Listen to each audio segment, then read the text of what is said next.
This podcast is powered by the pros at Paschal Air Plumbing and Electric. Arkansas owned, Arkansas operated. GoPaschal.com.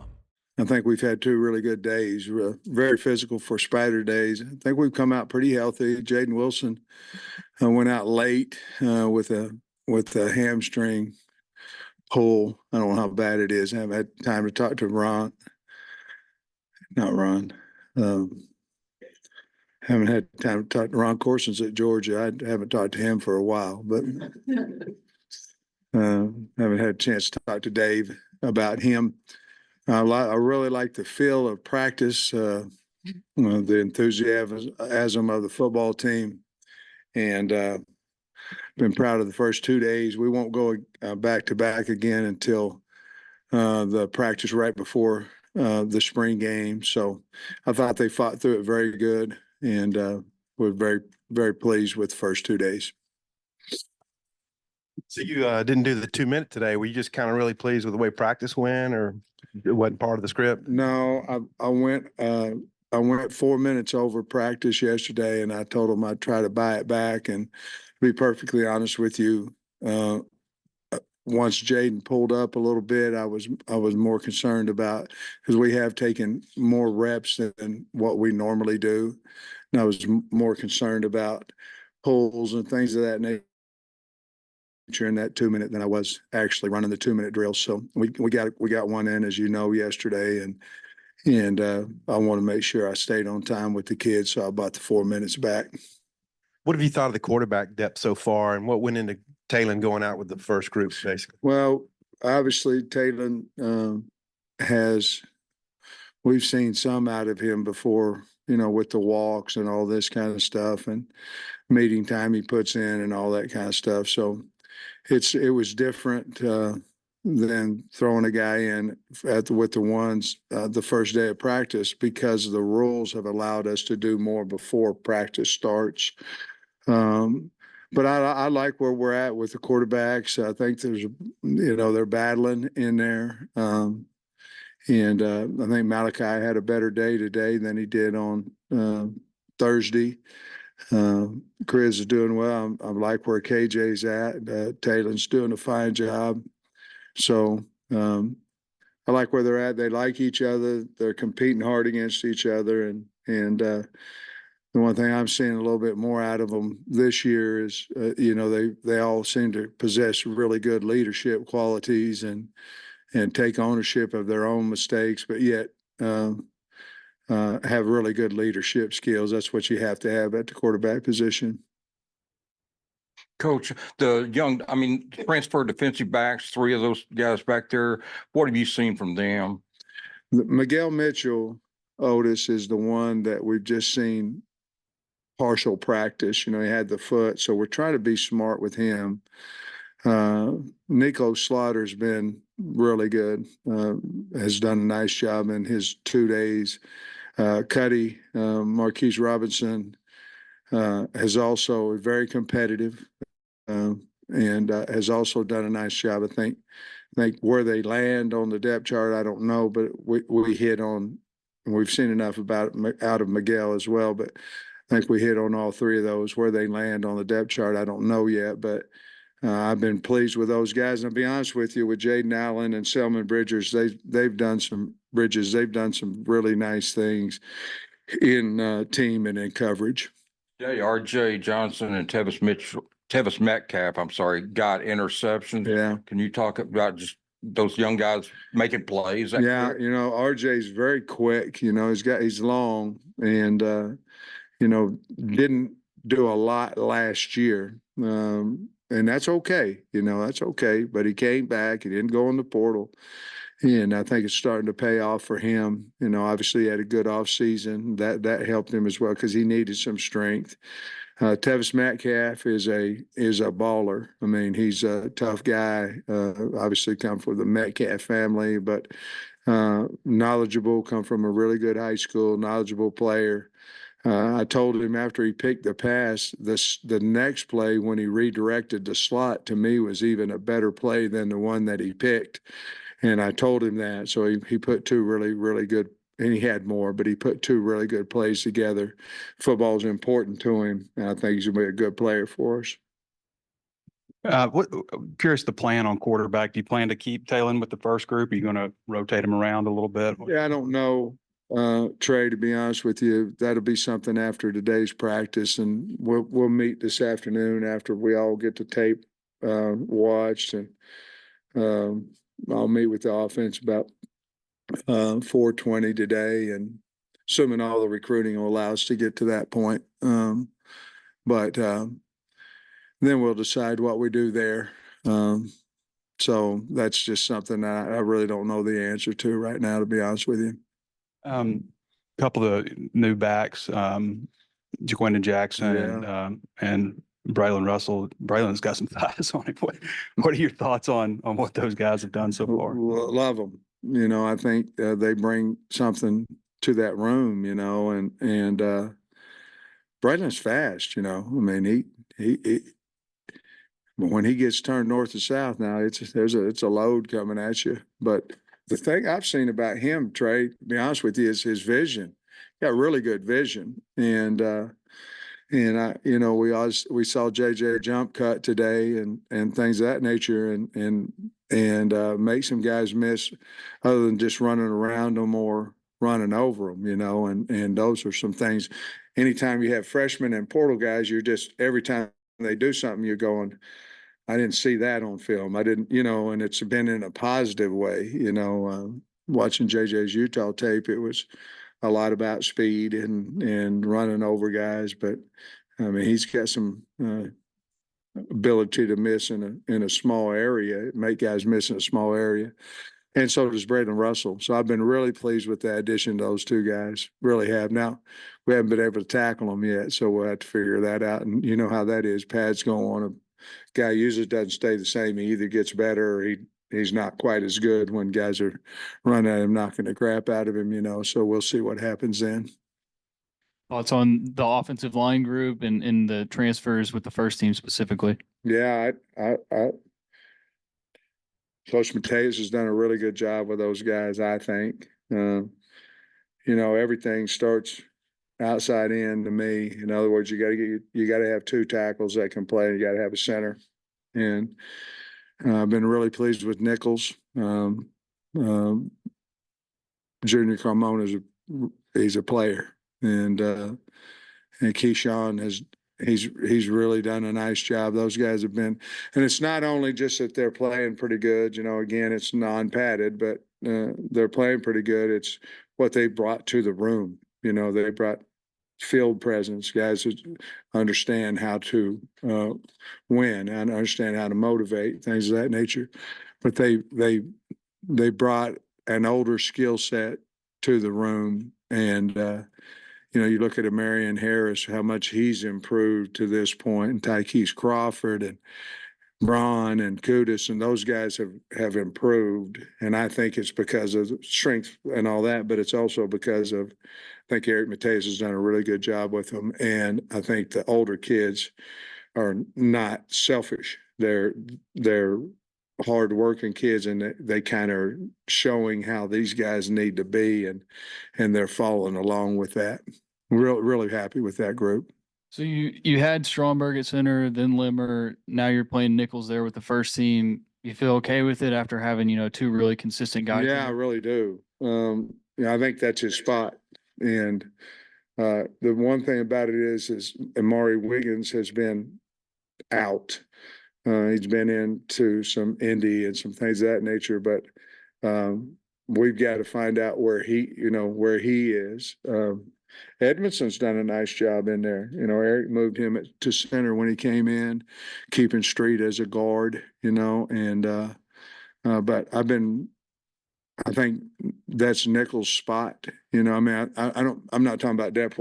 I think that's where he can become a really good SEC player and draftable player and all that stuff, play at center. You know, I knew him for a long time. I offered him, I think, when he was a freshman, maybe at the end of his freshman year when I was at Georgia.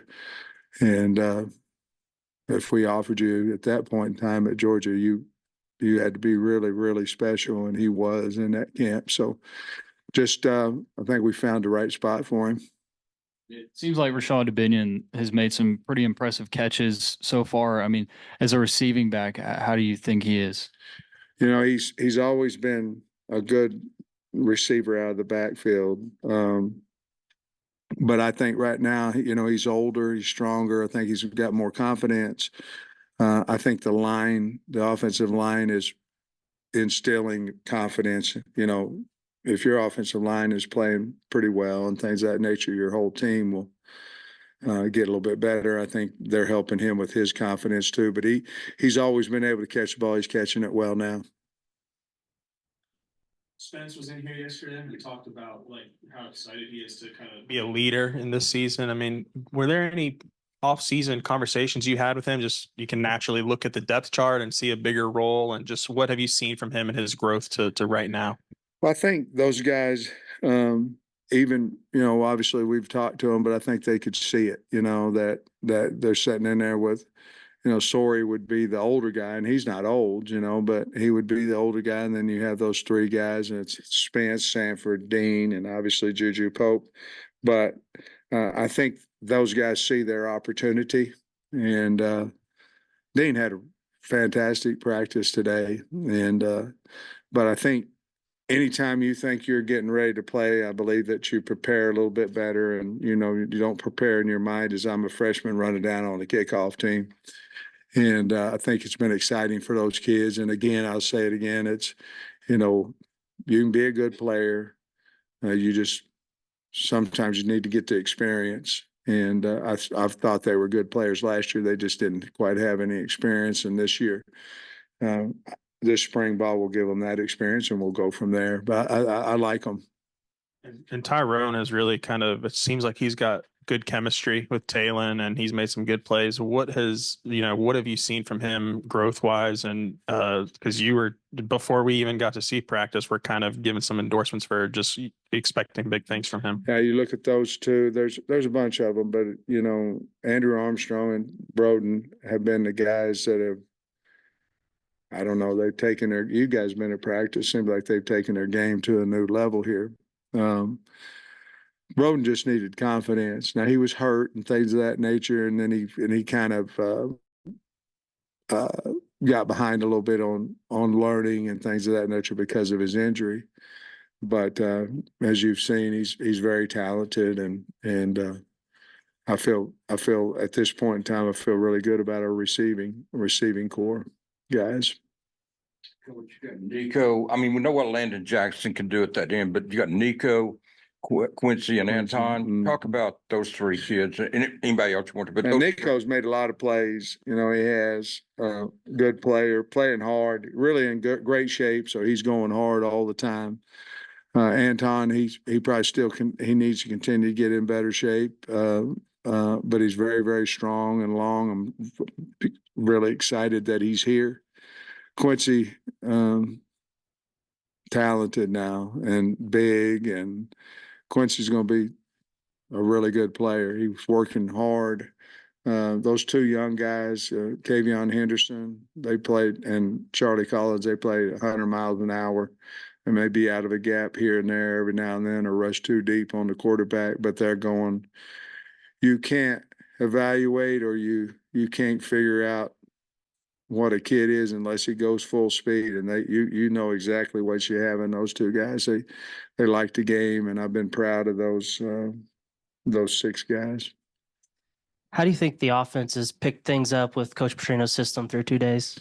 The greatest thing, and I think the NCAA understood that you're going to have, each team are going to have a lot of new players, you know, and so they allowed us to have walkthroughs and meetings and things of that. And I say things of that nature too much, but walkthrough and meetings, I'm trying to get better at that. I got a lot of flaws as I've found out, and I knew before. But would you ask about how they picked up Bobby's offense? Seemed to be pretty good, doesn't it? And we've got quite a bit in, and you can tell by the speed, you know, how fast does a guy play, or whether he's thinking about his assignment or he's thinking about where's my fit and what am I doing and what's my depth of my route and all that kind of stuff. So I think anytime you are quoted as a good coach or a brilliant coach, or whatever the terms that Bobby's had and thing. It's your ability first and foremost to teach. And then obviously your mind has to be a little bit different than others, but which his is. But it's the ability to teach, it's the ability to communicate. And he's exceptional at that. And I believe so is Ronnie Faust and Eric, and those guys have done a really good job of buying into Coach Petrino's system. We saw CJ Brown get some reps with the twos today, made several nice catches. Just what have been your early impressions of him? I love him. I mean, obviously he's from real close here, and we want great success for him, but he's earned that. He's a more mature, older kid than what you know what I mean, than what a high school is supposed to be going to prom here in a few weeks, which I'm sure he still will, but I thought he was a really good player. I think he's better than what I thought he was going to be. Keon Stewart during one-on-ones today was step for step with Isaiah Satania, and I just feel like you don't see that super often. What have you seen from him? Well, I'm glad you saw it, because I was down with the offensive line, 31 minutes of Indy for me. I'm like, what the hell? But Stu's a guy that has confidence right now. When he got here last year, it was just catch up, make up, catch up. So again, sometimes the portal, if you don't get them, and we're going to go try to get some guys. I'm not saying that, but if you don't get them in January, it's really hard for them to make a huge difference. And we've had guys do that, but I think right now with the year that he had, what I'm proud of him about, he didn't give up. And so he's come back here, and he's in a strong battle for, the starting corner. Sam, what do you thought of Luke? He's had some nice catches up there. Looks like he's moving pretty good. Now, after practice, he talked about I just asked him, and he said he feels 100% and, he's strong. I think where he's improved is his route running. He rounded some things off a year ago. I think he's improved that. And I really like what they did in Indy. I haven't watched it today, but I thought Coach Turner did a really good job in Indy. They're playing more physical, and if you had a knock on Luke, it would be his run blocking, and which I really didn't, but he's gotten better there too. So he's playing with an extremely high amount of confidence. We've seen you guys do a little 12 personnel with Paskey out there. So it looks like maybe a guy that you were kind of missing last year in terms of being a physical blocker. And also Gums seemed a little timid last year, but he seems a lot more comfortable. Yeah, and that's something, Gums has really improved. I think Posca. Yeah. As you know, I already knew that because but Posca, it's June Kodge and Posca. Posca got ran over by a tire yesterday and went out there and practiced today. The whole day's tough. A lot, guys, you're going to love this freaking kid. He's a great guy. You remember Yelta? Yelta, he's kind of that same, toughness and this, that, and there. And Dave called me and said he got hit in a crosswalk on his scooter. The scooters ain't been good to us so far, but said the tire run over his foot. And I called him last night. Oh, I'll be there, coach. I said, okay. And he practiced the entire day, but he is something that we needed, just like you said.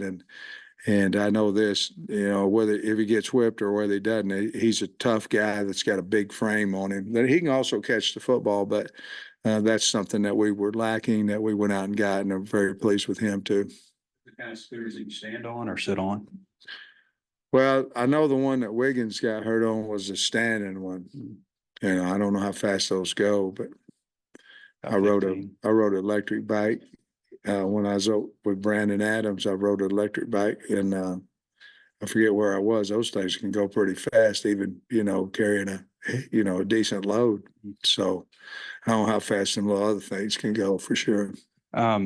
You guys got big recruiting stuff going on this weekend. Yeah. I know you can't comment on specific Yeah. names, but a junior day. I was curious if you could maybe enlighten us a little bit on maybe some of the things you guys maybe have planned or Well, what we you got got to a do home with these run guys. derby. We're going to have a little home run derby in here, and if the weather allows us, we're going to take in the baseball game, and we have an OV this weekend as well. We had 3 or 4 guys in here yesterday, and have 3 in here today, and so we need to take advantage of it, Trey, because you know, we're going to be gone the next 2 weekends, and so we're trying to have a little bit more fun with it. My first year here, we went out there in the hog pen, and it was a wonderful junior day, you know, to take them out there, and the fans are crazy out there.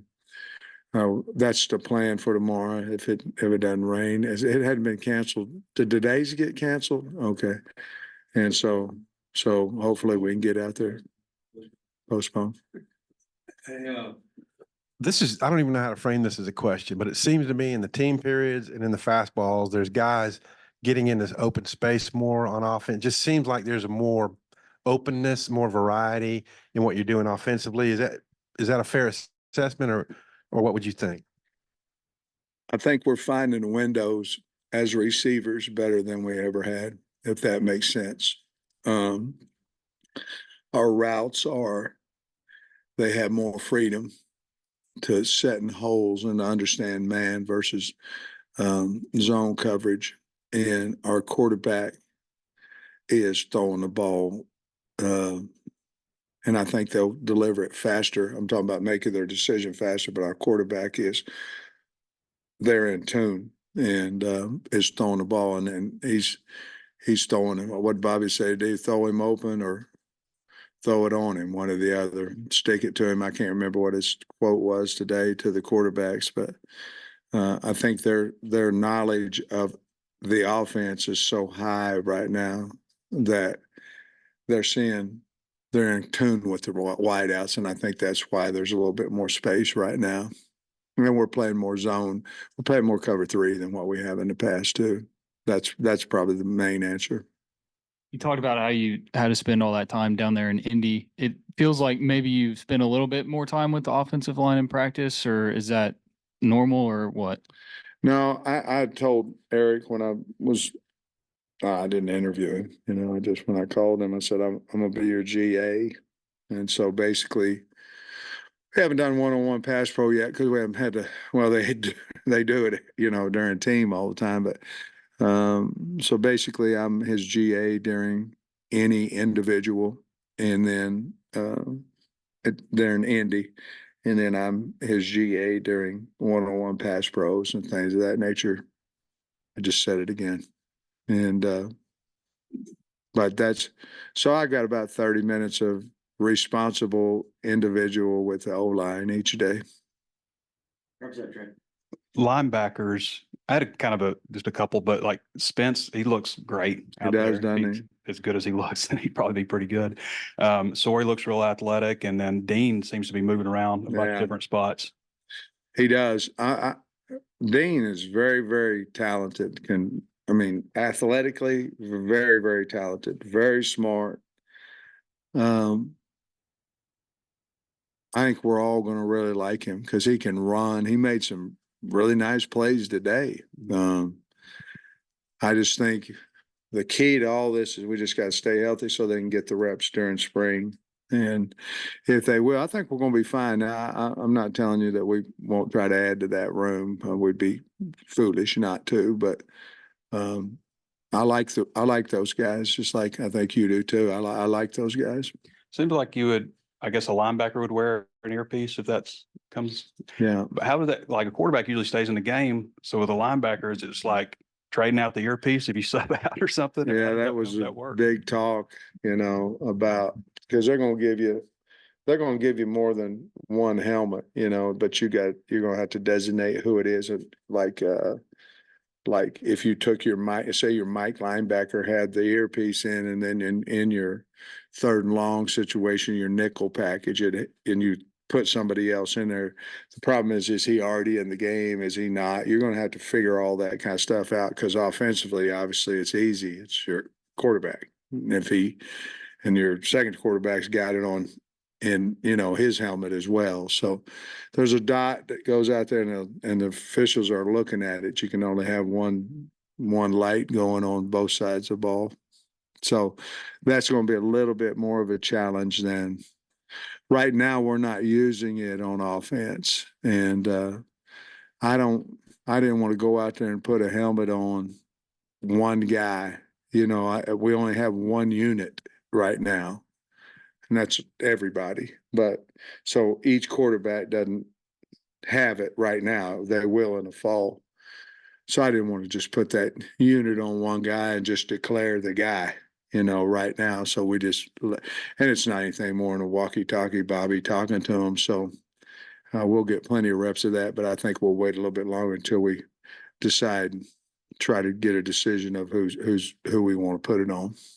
BetOnline is your #1 source for all your betting needs. Get the latest odds, lines, and matchup reports for baseball, boxing, golf, and more. BetOnline continues to be the fastest and easiest way to place your wagers, including live betting and your favorite casino and card games available to play right from your phone. Head to the website or use your mobile device to sign up today and get in on the action. Remember to use our promo code BELIEVE, that's BLEAV, for your 50% welcome bonus on your first deposit. Bet online, where the game starts.